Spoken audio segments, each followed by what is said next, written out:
Student council, yes, that's great.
How are you? Hi, Pam.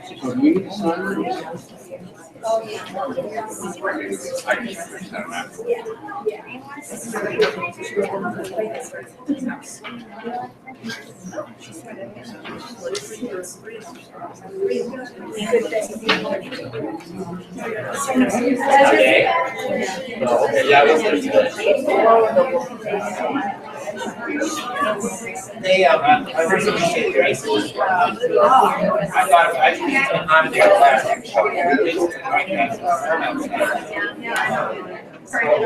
Yeah, I can't do that. Now I know what to do.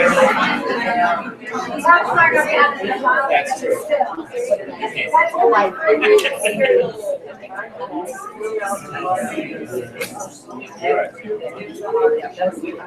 Yeah, it was.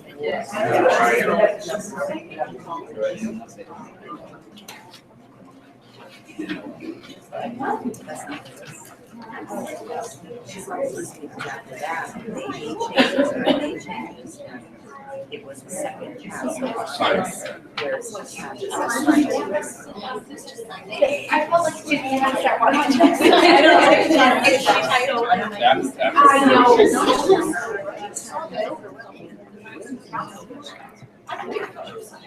Absolutely. Everybody wants to. I'm not so sure about There you that. go, sir. No one knows that. Because that was,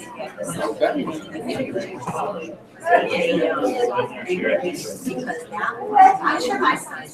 28 years Behind me. Oh. But guys, now, teachers have never said, oh, yeah, I didn't do it.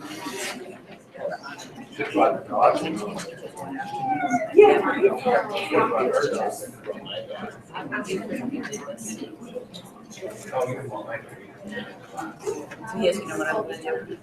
I'm gonna just shut up right now.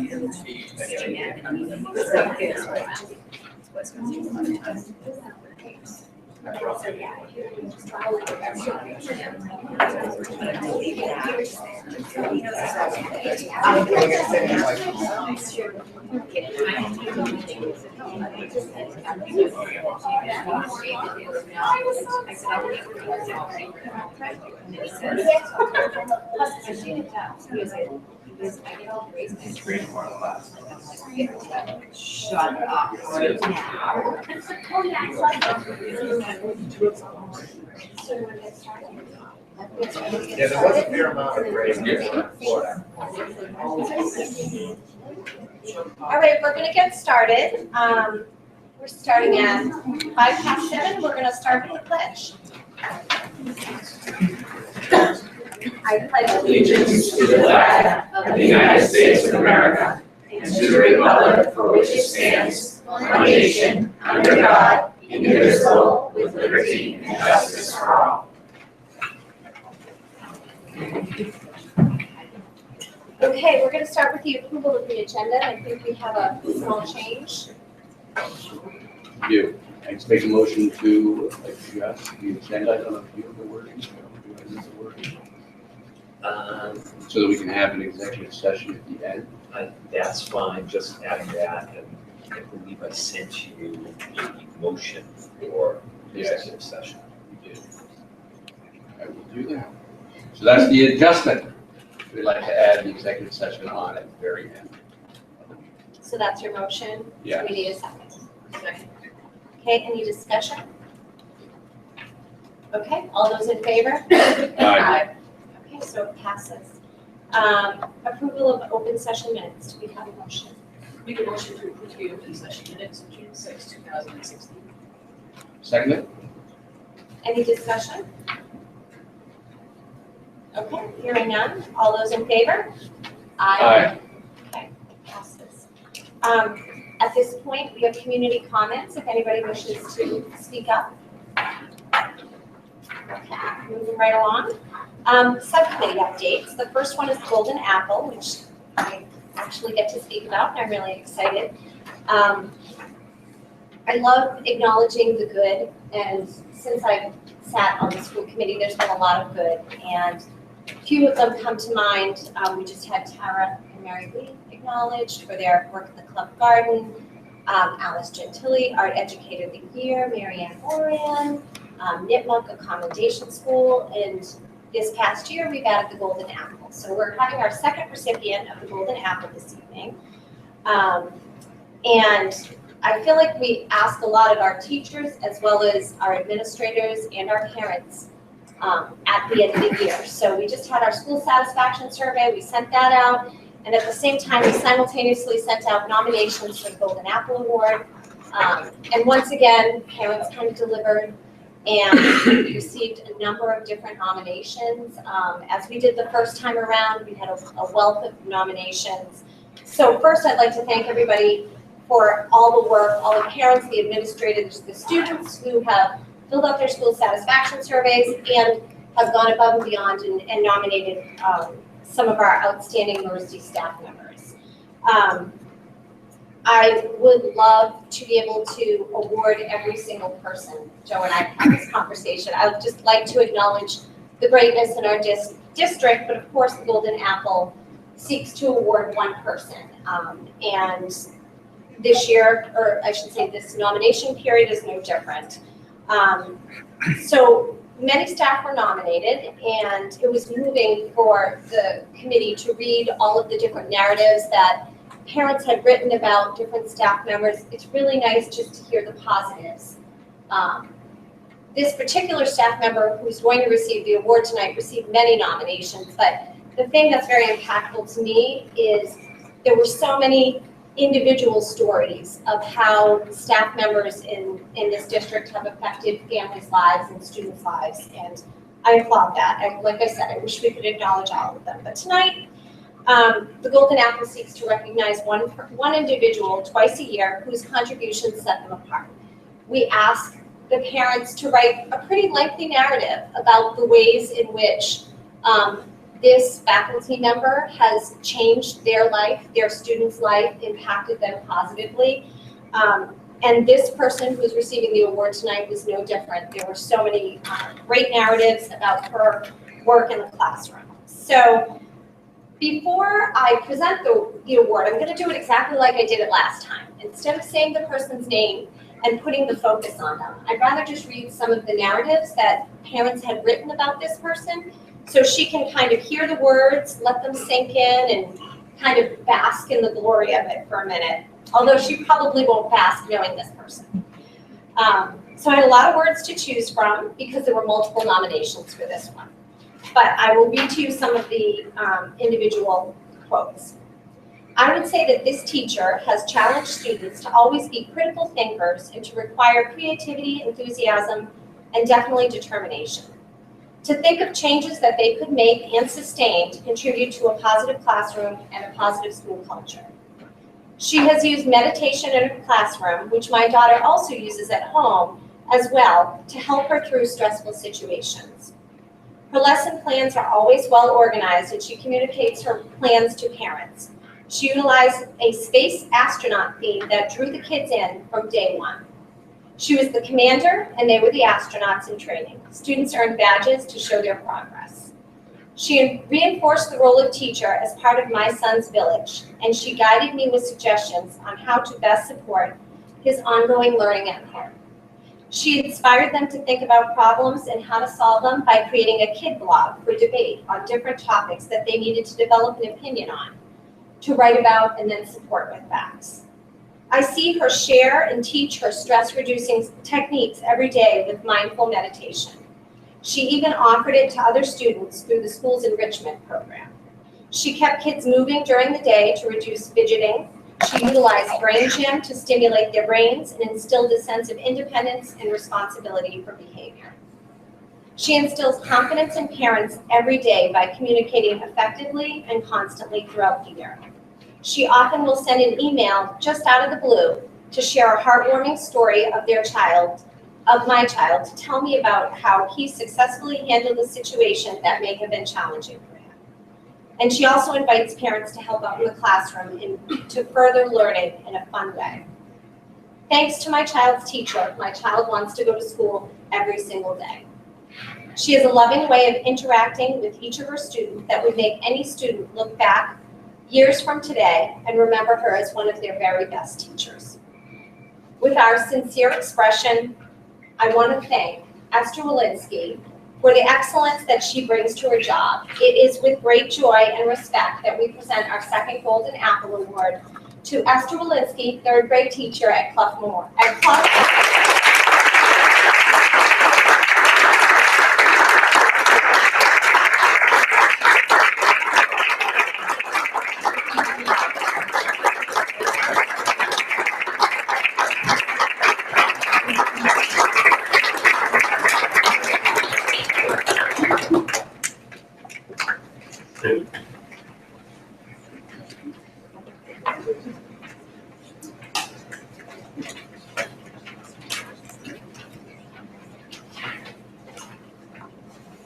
It truly is a golden apple. Thank you. And Esther, there's gonna be a base that it's gonna sit on. We just haven't had a chance to engrave it, but it should be done by the end of the week. Thank you so much. You're welcome. Thank you for all you give to our district. We really appreciate it. Thank you.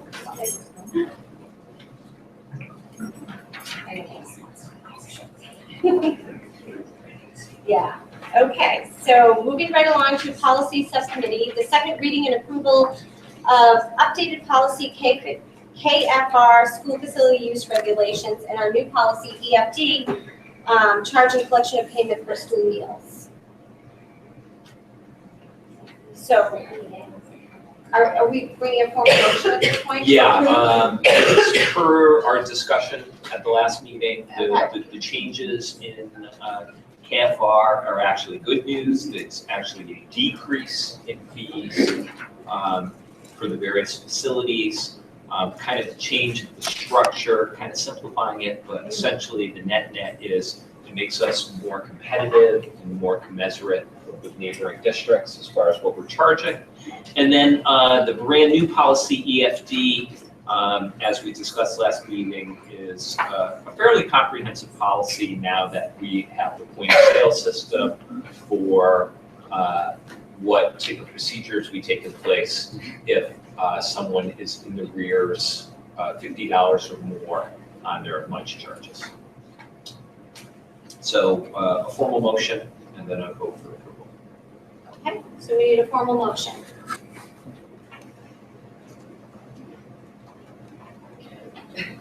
I make a motion to approve policy KF-R, school facility use regulations. Seconded? Okay, since we've already discussed, I'm assuming there's no more discussion.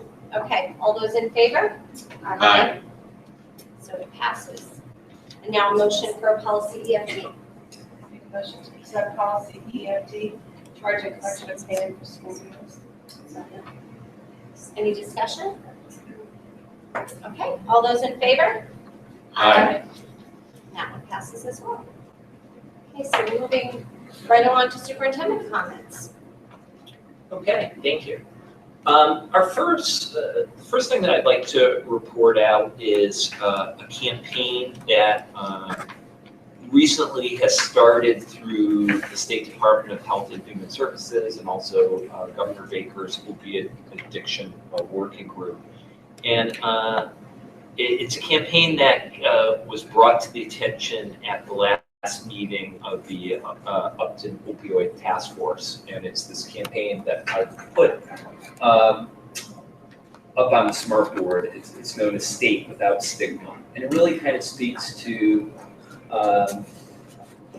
reducing the barriers and reducing the stigma to have open and honest dialogue about the opioid crisis that's within the Commonwealth and quite frankly across the nation. As I say in my background notes, really one of the key missions of the task force is to start the dialogue, to promote to the townspeople and to our families what resources are out there regarding opioid addiction. And this really came up at our last meeting because this seems very much aligned with the mission of the task force.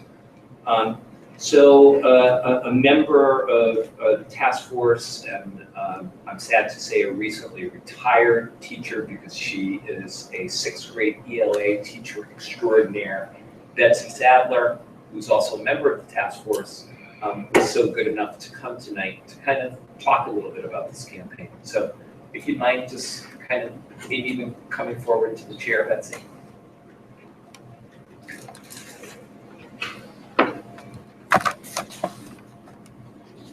First of all, I think that, this is really a difficult subject for us because we lost our son almost a year ago to an overdose. But what I'd like to start off with tonight is a personalized vision from Valerie Silvera's What Do Parents of Addicts Look Like? We look like teachers, doctors, receptionists, stockbrokers, sanitation workers, superintendents, lawyers, actors, principals, factory workers, EMTs, clergy, therapists, military personnel, elected officials, volunteers, coaches, loving parents, and struggling parents. We're blondes, brunettes, and redheads. We have black hair and no hair, and many of us have gray hair. We come from all age and socioeconomic groups, ethnic and religious backgrounds, and all cultures. We are fighting the disease of addictions for our loved ones and for our neighbors. What do parents of addicts look like? They look like me. They look like us. And then what does an addict look like? They look like teachers, students, doctors, receptionists, stockbrokers, sanitation workers, superintendents, lawyers, actors, principals, factory workers, EMTs, clergy, therapists, military personnel, elected officials, volunteers, coaches, loving parents, and struggling parents. We're blondes, brunettes, and redheads. We have black hair and no hair, and many have gray hair. We come from all age and socioeconomic groups, ethnic and religious backgrounds, and all cultures. We are fighting the disease of addiction. We are fighting for our lives. What do addicts look like? They look like me. They look like us. And they look like Tom. This is my son. My son was 34 years old. He was,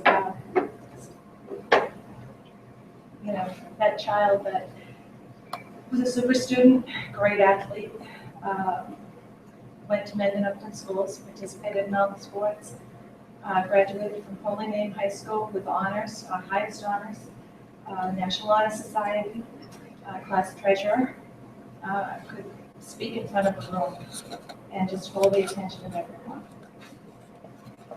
He went on to college, excelled in college, just never dreamed that I would have to be educated on this subject, to be honest. We get them through college. Again, National Honor Society, Collegiate Honor Society for History. He was, again, great athlete.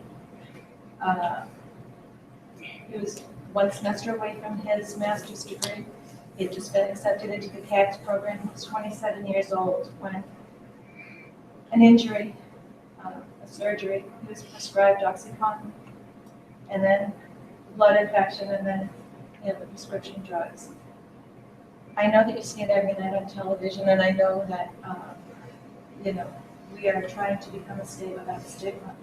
Because the number one issue, I know from my son, over the 7 years of struggle that he had before he passed at 34, was that the shame, the guilt. He couldn't believe that he couldn't just have enough willpower and determination.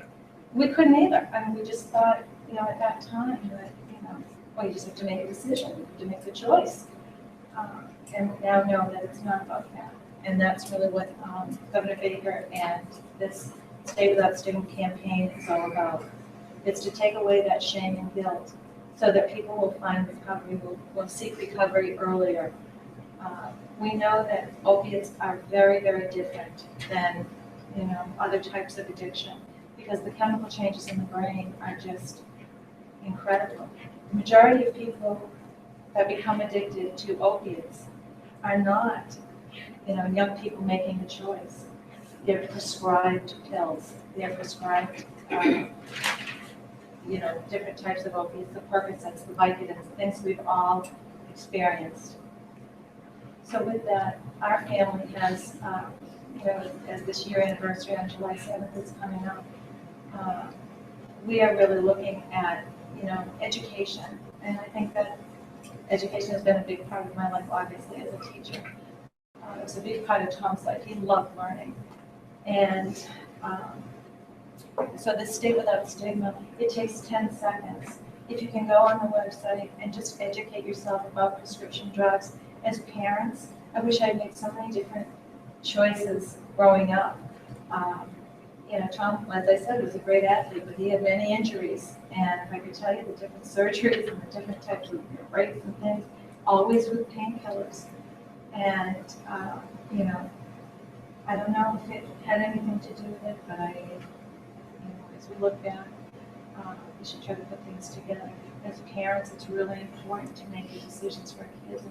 And, you don't ever want to see them in pain, but you don't ever want to see them as an addict either. So, with that, I think there's really twofold that we talked about at the task force is to ask all of our elected officials to take the pledge.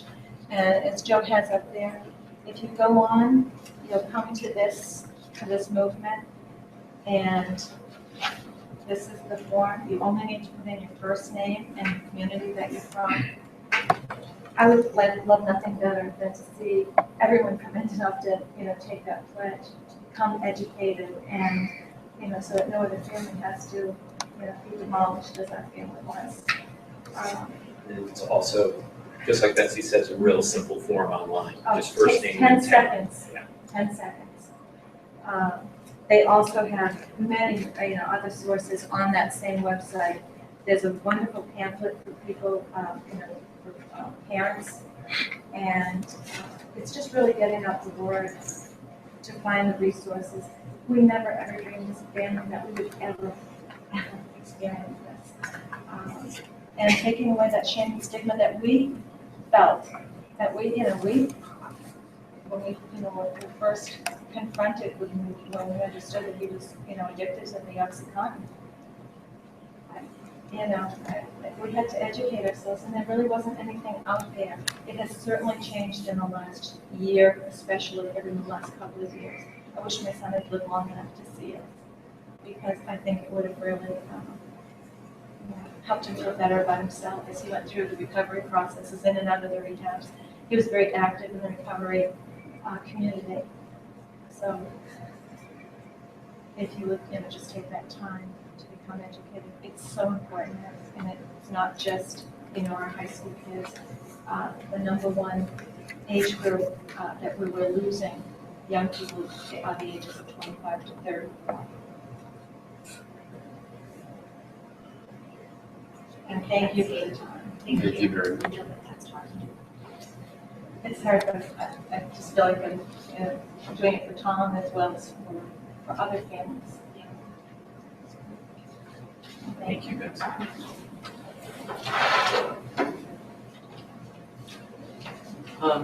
Next on the report, Just a quick update on the K12 Insight, the school quality survey.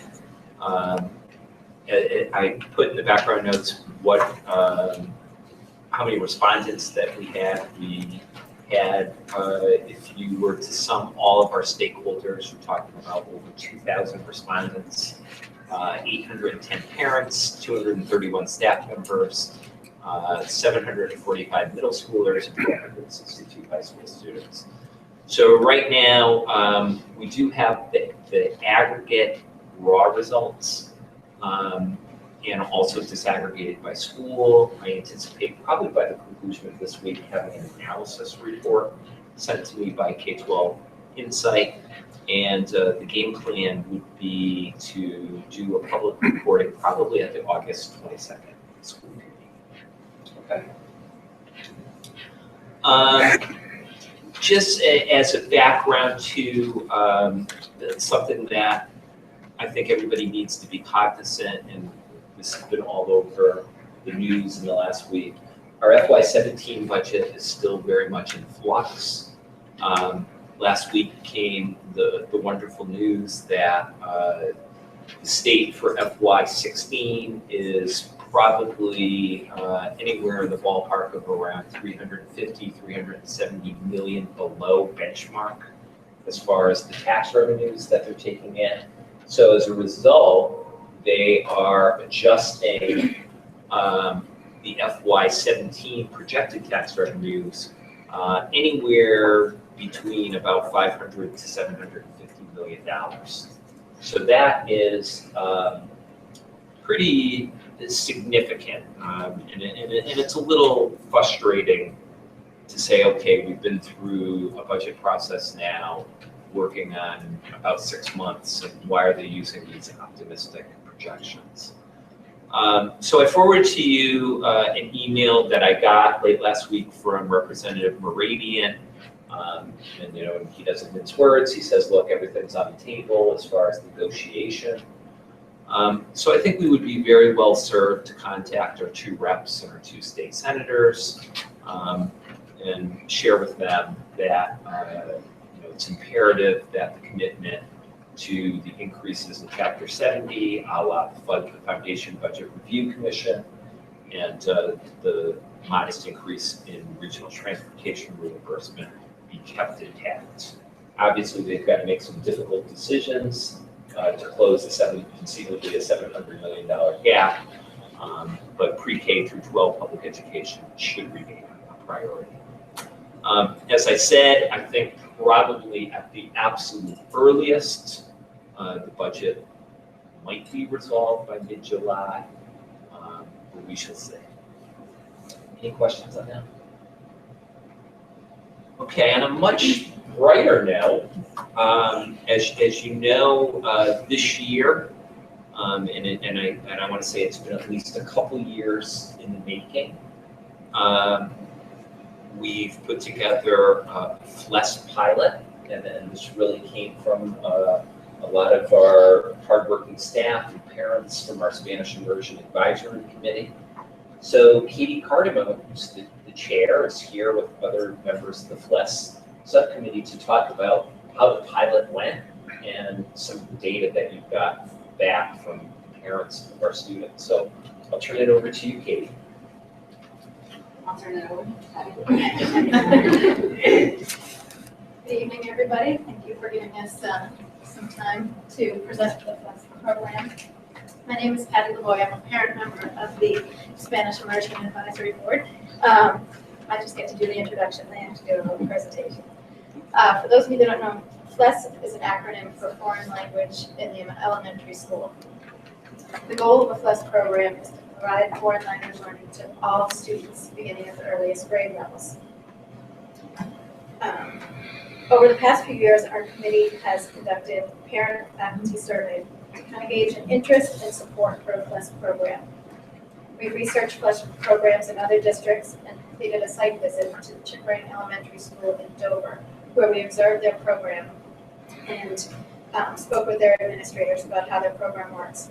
All of this culminated with the launching of an after-school FLES pilot program at both Clough and Memorial this past January. committee members and plus instructors Katie Cardamone and Walter Grau will present the details on the pilot program, and then Marianne Moran and Maureen Cohen will follow up with the survey results from the program. Thank you, Patty. So we did start, the idea originated with the Spanish Advisory Committee. And as Patty mentioned, we had surveyed the community and faculty at that time.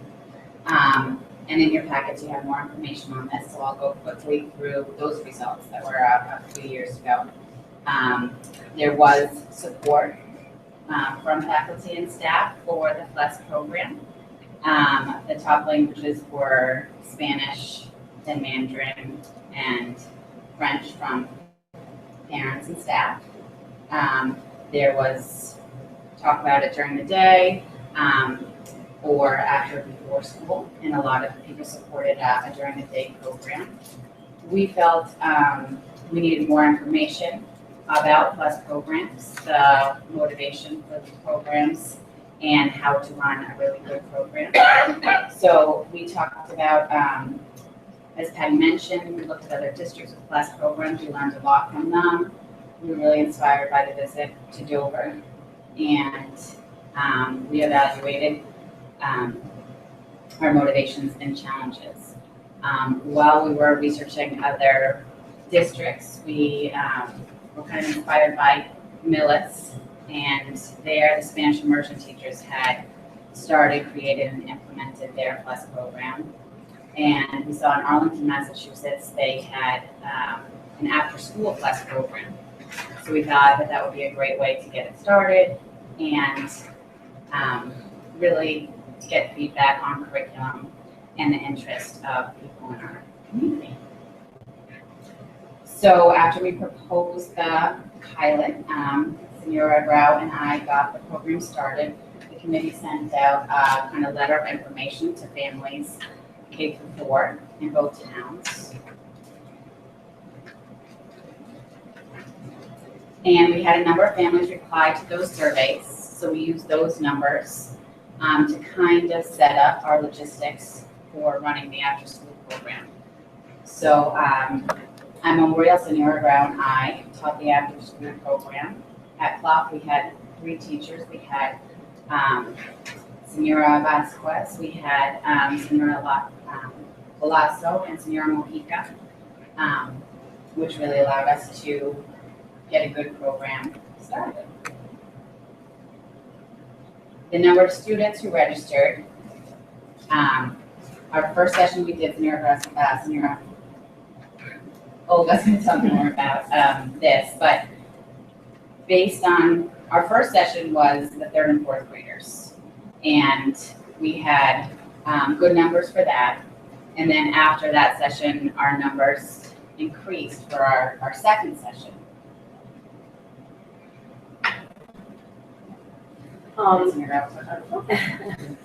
We run 2 sessions, as Katie just said, we run 2 sessions of 7 weeks in both schools, in Memorial and Clough, from 3:30 to 5 p.m. as an after school. The first session was for 3rd and 4th graders, which they were very, very super motivated, surprised, and was very, very good experience. And then the second session was for kids K through 2nd grade. After this pilot, the implementation of this pilot, Sierra Panama and I did a survey to parents and students, and we're gonna send the results of that survey. So I think some of the most exciting pieces of this work are in a FLES after-school program that was able to be pulled together in the same context of enrichment that exists in this district. The wonderful teachers were able to essentially put their hands on nearly 100 students. It was like 96 students who partook in this program. So a big piece of it for the committee was not only to start to talk about curriculum and start to talk about exposing other students to Spanish or world language at the elementary level, because Spanish immersion students were not allowed access to this program. So we're talking about students who don't have language or culture as part of their traditional day.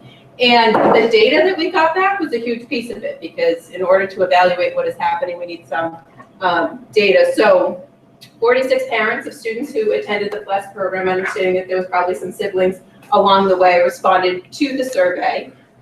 You'll see there's a mix of Clough and Memorial there and a mix of all of the different grades. You'll see the overall experience. 5 at the middle of the road, up to 10 being outstanding. Everyone is singing the praises of the program, and I think it goes back to our teachers as well. And then the comfort level in learning Spanish. You're talking about students who haven't been exposed to the language, but very quickly going into an after-school program 1 day a week, they're getting quickly familiar with the language and comfortable with the language. I think this data point here speaks volumes. If there was a second session for FLES, would you have your child continue? A resounding 96% of those parents said yes. So they're asking for it, and you'll see in some of the more anecdotal data that we're going to share that comes up over and over and over again, that they're looking for more. This was a tuition-based question. If it was a tuition-based program, because this year there wasn't a fee for students to access that, would you still participate? Many said depends on the fee, which rightly so. And then talking about Rosetta Stone. Would you prefer language learning to occur during the school day, after school, or before school? Again, 72% of these people are asking for it during the school day, which I think is the heart of the FLES subcommittee and what we are looking to do. But it's important for parents who can weigh all the educational benefits, and obviously it's a time commitment to put FLES into the school day. But again, they're asking for that.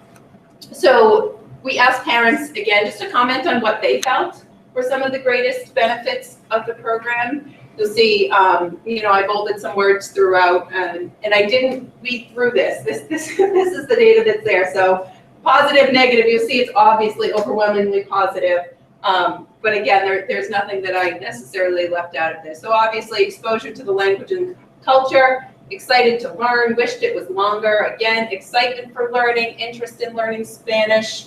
So it was funny. He didn't really want to go when we told him we signed him up. But after day 1, he loved it. So loved hearing him use the Spanish words at home. So they're bringing that language back into their households. My son came home excited to try out the new words, being exposed to new cultures. It was fun, sparked the interest to learn Spanish, and I know it will benefit him in his lifelong learning. So a lot of the same benefits, obviously, that are good in all aspects of education, and a lot of the benefits that Spanish immersion parents are excited about for their students, we're seeing come through in this survey as well. Maureen's going to share some additional feedback that came out through the survey. So when we asked for additional feedback in general about the future and about the FLES program, we can easily see in all the comments that there's a trend kind of backing up with when they were recommending that we look for ways to add it into the school day. So if you look here, it should be offered more frequently, so more than once a week, a lot of during school day, during school hours. Someone was familiar with another district where it was offered as a rotating special. That's one kind of model that some elementary schools will do to rotate through. Some are asking for a longer program, so we had shortened hours or a time period in the year, so maybe looking to extend that out. So we have a couple longer throughout the year. And so a couple more up here where it's offered all year, better yet, as part of the child's regular school day. So either longer during the school day and longer in weeks. So you see these two trends that are popping up in of that feedback. And so what our goal, one more. Okay, let's see if there's anything else. Yeah, about the same feedback there and from all the comments. So overwhelmingly, they're looking to suggest how can we maybe embed it into the school day or to extend it. And so the goals of the FLES subcommittee is to look further into this, to look at models even more at other schools, and then look at within our structure of the day moving forward, is it viable, and going back to the leadership team and discussing other different models or ways that we can look at in the future. As we know, I've been here before with lots of presentations about new standards and new curriculum, materials, and we have full days. But this definitely is in alignment within our strategic plan that we've been looking at expanding world language programming across the district. So I think we've made some great steps and definitely want to look at the data and look to see how we can, if it can fit into our days in the future. So that's it. Yeah, I think the other aspect is just ensuring that all of our students have access to world languages and cultures at a young age. And right now, the After School Plus program is amazing, and we have teachers doing great things after school, but we haven't hit that all factor yet. Spanish immersion is one aspect, plus after school is another aspect, but we know the benefits of learning language at an early age and exposing our students to many different cultures, and we know that it's important for all students, so our ultimate goal is to get to that point. Anybody have questions? I do. Yeah. So I think it's great. I mean, obviously my children are in Spanish immersion, so I can see the value of the second language, but I've always thought, why isn't this available to everybody on some level? Because not all parents are comfortable with an immersion program, but a plus program might be just the right amount of introduction to a different language. How doable is this? Like, what exactly is it going to involve? Like, is it doable? And what will it involve to get it available to all students in our elementary schools? Do we know that?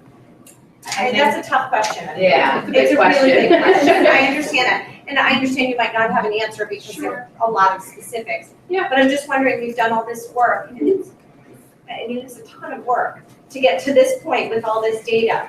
Like, how close are we to actually being able to implement something in our elementary schools? I might be able to offer a tiny little tidbit on that. I think the curriculum piece and making sure that you have a well-developed curriculum is obviously the key piece. Having a full year's worth of content that has a scope and sequence and builds upon from year to year. I think also candidly, not to speak for Deb and Jan, but I will speak for Deb and Jan. I think a real concern is looking at the length of our school day at the elementary, and it is jam-packed right now. And I think it's a little bit on the shorter side, to be candid. And I think the concern is with a lot of the requirements and the pressures of just kind of getting in the core academic program. I think the $64,000 question is, where exactly would this fit? So I think we've got to be strategic about moving forward. I think what this subcommittee has done, ladies, this has been exemplary. And I think you've been very smart and strategic about building this step by step, and look forward to seeing this build incrementally next year as well.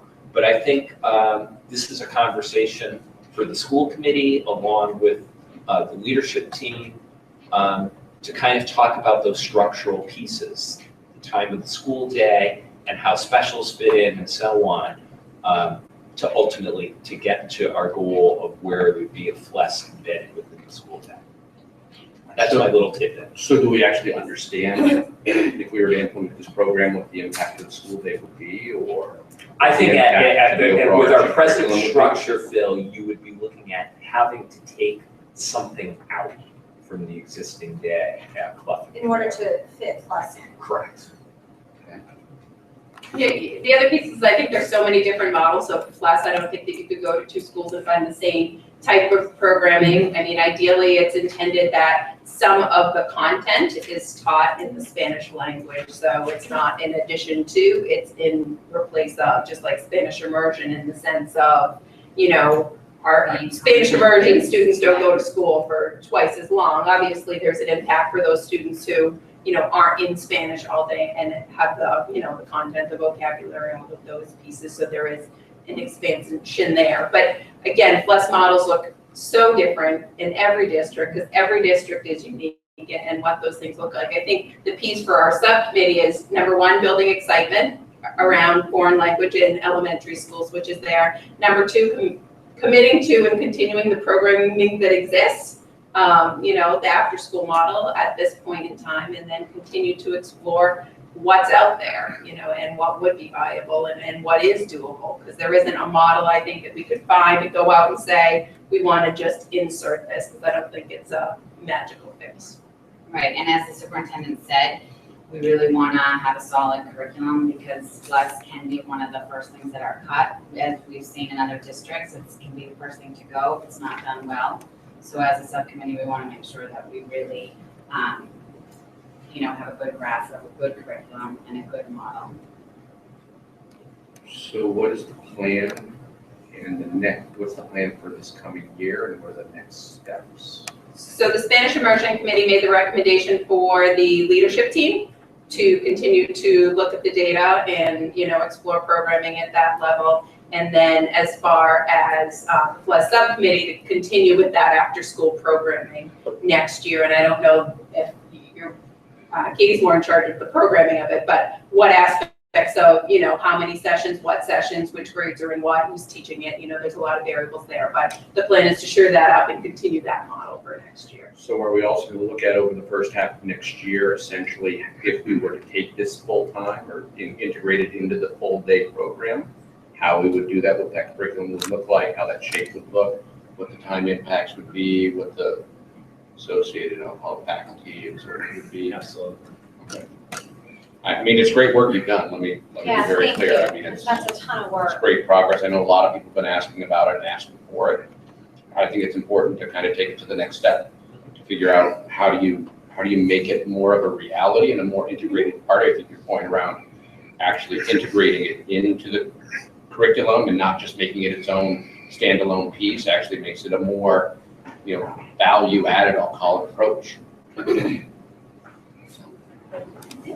Thank you. Yeah, thank you.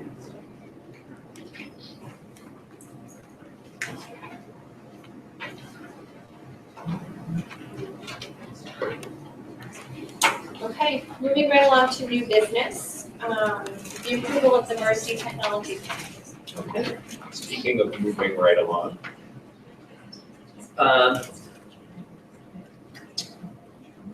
We've talked for some time about updating our technology plan. I think the last time it was updated might have been around 2010, 2011. So something long overdue, particularly in light of the amount of time and energy and money, quite frankly, that the district has invested in technology. So you have before you shared as a Google Doc the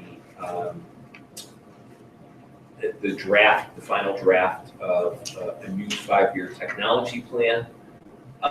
Just kind of briefly to discuss the process, a planning committee involving all stakeholders, 23 different teachers, administrators, parents, some students, met 5 times between December and April. Really kind of focusing on really what direction do we want to go in, looking at both quantitative and qualitative data to really determine what is our belief, what is our vision, what is our philosophy, and really what should we have for goals and initiatives moving forward. Concurrently, we also had a visioning committee of 22 parents that also met that really kind of talked about and brainstormed on what should be our future directions for technology within the district. So the plan, I think in sum total, it's pretty extensive. If you go through the action plans, I think all total, it's at least about 60 pages. Some of the elements in it are very prescriptive from the Department of Education, that necessary things that you have to detail in order to fill out your annual application for E-rate and things of that nature.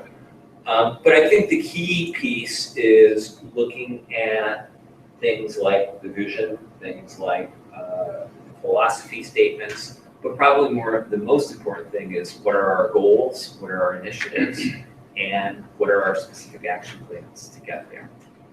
A lot of surveying went on as far as survey to our parents, surveys out to both students and our staff members. And we also included something known as the TSAT, which stands for, Anthony, the Technology Self-Assessment Tool. So kind of a sense of where are our teachers' tech skills and what type of professional development is needed. So our vision statement, which we crafted as a working committee, the Mendon-Upton Regional School District utilizes technology to communicate, collaborate, and innovate, creating an exceptional personalized learning experience so all will realize their potential. And kind of a minor nuance there, but notice it's not so all students, but it's all in general. So it's kind of speaking to all within the school community that as educators, we're lifelong learners and we learn as well, particularly using technology as a tool. Some of our belief statements, and I think this is, I didn't capture everything word for word, but this kind of captures some of the conversations that occurred among the working committee, but it's really about smart, purposeful integration. It's not just using technology for the sake of using technology. The belief that technology does open doors to new learning experiences, things that we wouldn't have imagined just 5 or 10 years ago. Technology should be used to promote critical thinking, creativity, and enhancing collaboration. The belief that kids today need technology and tech skills as a determinant of future success.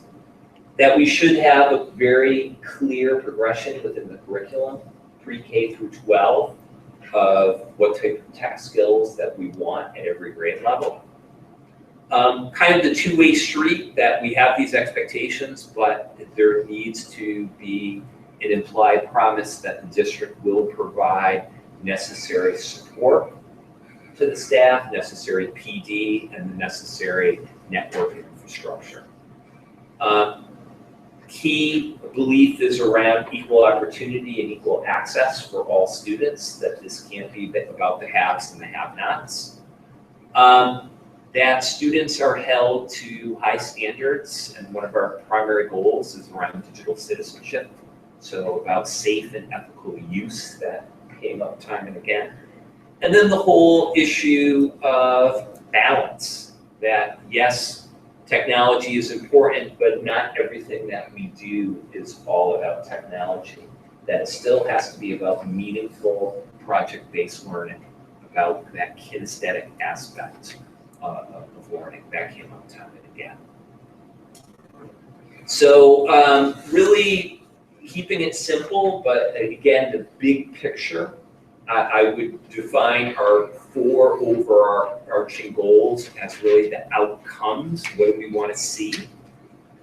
First, preparing all students to be responsible digital citizens, again, speaking about safe and ethical use of technology. Secondly, using purposeful integration of technology to improve our professional practices, specifically improving the curriculum, improving instruction, and improving our assessment practices. Third, upgrading our technology, equipment, network, and infrastructure so we can meet those other goals. And then 4, as is always, we want to improve communication and collaboration with all of our stakeholders. How do we use technology in a smart and meaningful way as a tool to do it? Okay. So each of these goals or the outcomes has initiatives associated with each of them. And again, I would see the initiatives as not so much the outcomes, but the outputs, the specific initiatives that will help us see those goals to fruition. Okay. So you can see under digital citizenship, the work around designing and implementing a comprehensive K-12 digital citizenship curriculum, updating our acceptable use policy, so ensuring that we're consistently revisiting it and refocusing it based upon some of our current needs, providing information and training to parents and to staff about responsible and safe use of technology. I know Anthony's done a great job over the last couple of years in providing sessions for parents, and then also creating a database of technology resources that are available for students. Some of the dialogue in the working sessions was, there's so much out there's so much that different teachers are using. Can we bring this together and have really a repository so that both students and parents know what type of resources we have? The second goal around improving curriculum and instruction and assessment, something that we talked about was integrating this model known as SAMR, which is a research-based model that talks about how do you use various technology tools to really kind of get to higher order thinking, or a bit more critical thinking, more synthesis, more evaluation. If you think about it, you can use technology at the most rudimentary level as a substitute for paper and pencil. We don't want to invest time, energy, and money into technology just so that it's glorified paper and pencil or textbooks. So getting to that higher level of modification and redefinition of assessments. Reviewing and revising, again, our technology curriculum, so it's current with our current state and national standards. And then really expanding some of our learning opportunities, such as blended learning, more online opportunities, particularly looking at the middle school level, and more using technology in a smart way to encourage more project-based learning. I know that there's some exciting stuff going on this summer and exploring, particularly at Clough, looking at potential maker spaces. So I think there's a whole new world out there to explore within the next 5 years. That really those initiatives fall into this category. Upgrading the equipment, network, and infrastructure. I know we've talked at the school committee level, and literally starting this week will be a major upgrade at all 4 schools, and upgrading our bandwidth for Wi-Fi access at all 4 schools. Really kind of examining and ensuring that as a committee and as a district, we're supporting IT with enough personnel and enough man hours throughout the district. This next one has come up time and again over the last 4 years, but exploring different platforms. We don't necessarily always have to be attached to the iPad. Looking at other alternatives to ensure that we still have a rational progression of skills, but we also have flexibility of platforms. And then conducting an annual assessment to ensure that our kids have equal access and equal opportunities. And then last but not least, the last goal around improving communication and collaboration. I know something that we've talked about a lot over the last 2 years of selecting one learning management system, such as Google Classroom, ensuring that it's being used consistently across our schools and consistently across grade level. Really the communication, but also promotion to our parents and families about how exactly we're using technology and how it's enhancing student learning, but also using technology tools to ensure that kids and parents are getting timely feedback on their learning. It's also an important initiative. And then last but not least, within the last year, we've done a lot of work within the district, hosting different schools who like to see what we're doing with regard to one-to-one learning, hosting an ed camp, hosting a one-to-one learning summit. So kind of continuing that work through networking and through communicating some of the work that's going on within the district. I think it's really important to have these goals, have these plans, but also to evaluate them on an ongoing basis. And evaluate them, but also to have a public reporting. So the game plan is to have both a formative and a summative evaluation of the action plans on an annual basis. You probably, if you look at the grid that's within the plan, you see a lot more detail for 16-17 and 17-18. That's intentional. I think things can change, and there's part of me that in putting this together, I kind of struggled with saying 2021, 5 years down the road, where are we going to be with technology in 2021? I wouldn't be shocked within maybe the 17-18 school year, there could be some very significant changes to the plan, and henceforth significant changes to the evaluation process of the plan. But having a framework there. We also intend on doing a formal third-party outside evaluation of our one-to-one learning program. We've been in contact with other districts that have used higher ed. For example, Natick has used Boston College, the Lynch School of Education. Shrewsbury is in the process of using WPI.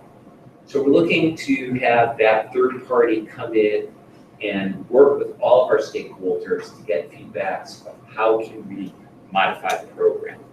There's also the vision of using our current K12 Insight survey from all stakeholders. There was questions there about technology.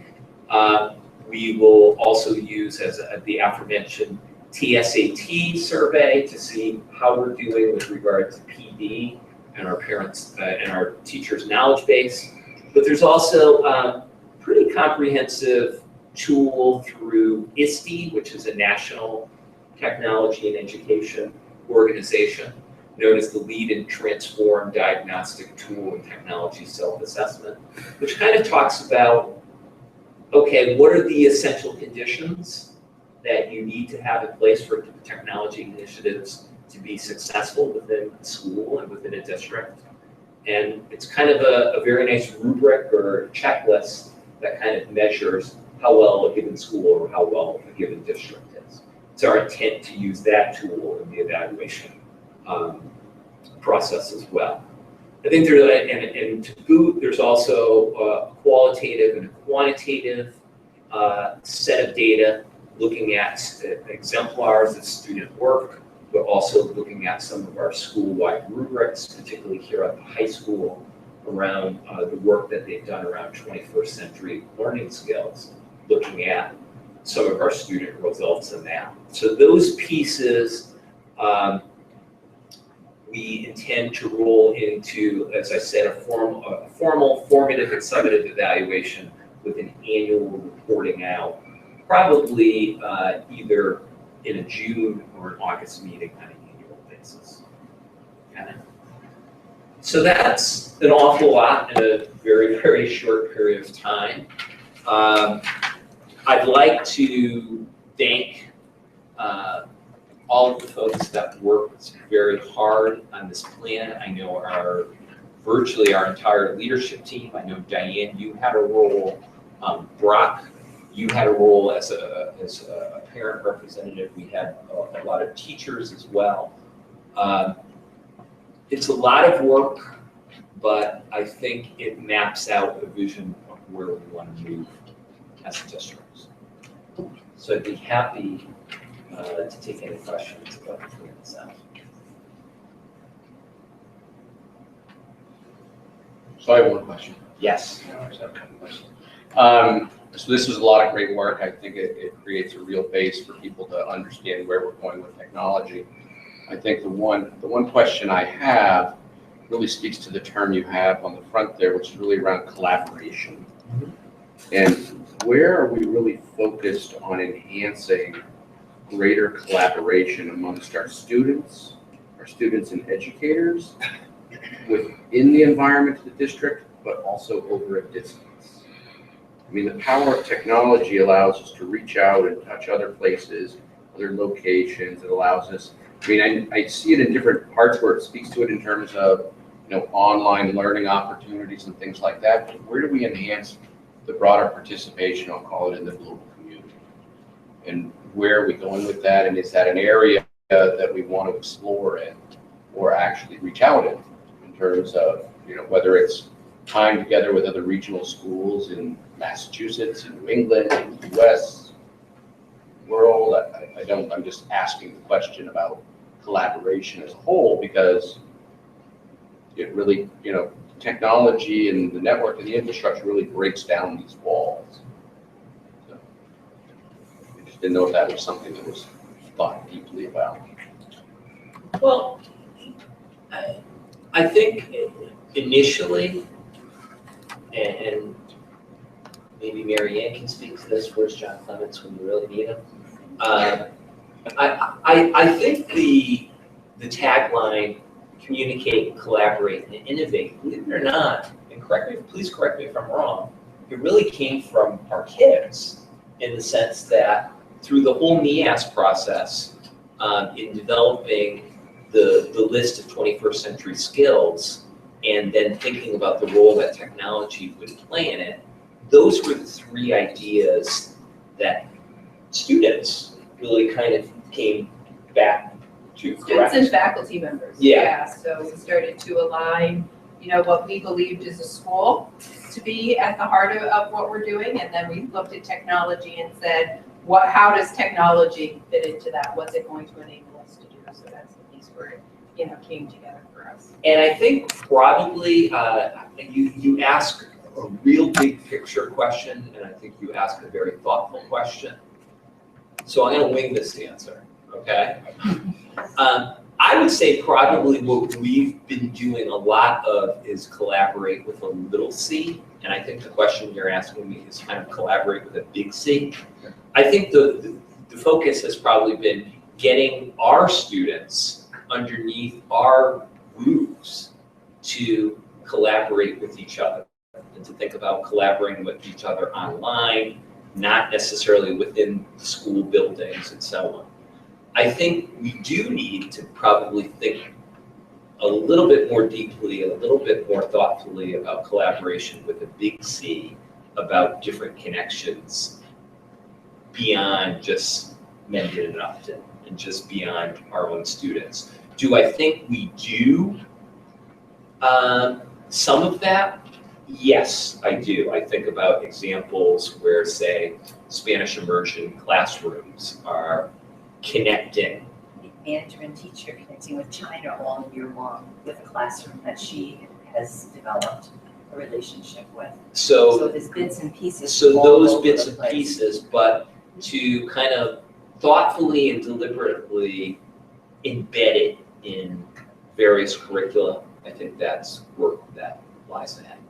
And I think not to interrupt, but I think the teachers have to learn how to get those connections as well. Just making it, and it was great with Zhulu, the Mandarin teacher. She taught in China. She has colleagues in China. So that connection to another classroom was actually educational. It just wasn't a social experience. So to get those educational experiences and not take away from the curriculum day is really important. We want to do it very thoughtfully. And sometimes that goes a little slowly, and especially globally, it goes a little bit more slowly when you don't have the connections. But I totally agree. The question is, we put the strategy out there.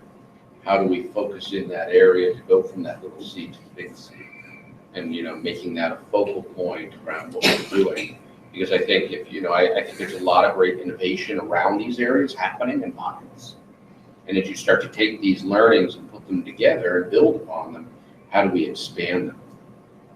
And I think just opens new as doors. we look into more blended learning opportunities, where it's a combination of a prescribed set of experiences where students are in front of the teacher, but then there's also an online component. The online component, we can do some really creative things where there's connections with our kids, with other adults, with other learning opportunities, well beyond Mendon-Upton. And that's kind of like when I think about collaborate, I think about it on a lot of different levels. I think of like face-to-face collaboration, working together on a project, But then I think about collaboration, which would be more like the big C, where you're not going to be face to face with somebody. You might be screen to screen, face to face, but learning to communicate and work together over a distance. But then, kind of what you just mentioned, Joan, is working on something that's not necessarily curriculum based, something that's written in the curriculum, but a project out in the community, working with other students who are collaborating on something that's real life, meaningful, that goes beyond the walls of the classroom. And like that would be your super big C, because you're collaborating screen to screen, but you're also collaborating on something that's a little bit bigger than you. And that isn't necessarily, I mean, it would certainly be a project, but not like something within the walls of the school. Something that we now have access to out in the communities that we wouldn't have had as accessible to us without technology. I agree. Perhaps the robotics after school thing would be also beneficial as a collaboration. Great. Team environment. And it's kind of got a lot of little pieces together, robotics. Great. Thank you. So motion to accept. Okay, so we need a motion. I make a motion to approve the MERSD Technology Plan 2016 to 21. Any more discussion? All those in favor? Aye. Aye. So it passes. Correspondences, we have a correspondence from Jim Grant. Yeah, it's actually a thank you letter to Jim on behalf of myself, all of you. Okay. Just, There's some donations. yeah, I do think that this definitely merits a public mentioning. Jim, as he does every year, has a golf tournament at the Oakdale Country Club. He has it in mid-May, and it benefits our school district, but also a lot of the Mendon-Upton youth programs. This year alone, he donated a total of $5,000. $1,000 each went to the Clough Athletic Program, the Misco Hill, and the Nipmuc program. And then he also donated the last $1,000 to the Warriors Club, and then also another $1,000 to Mendon-Upton youth basketball. Gee, I wonder why he chose basketball. So just a heartfelt thank you to Jim for doing this. He's done this over the past 6 years. So just a recognition for his commitment to the district here.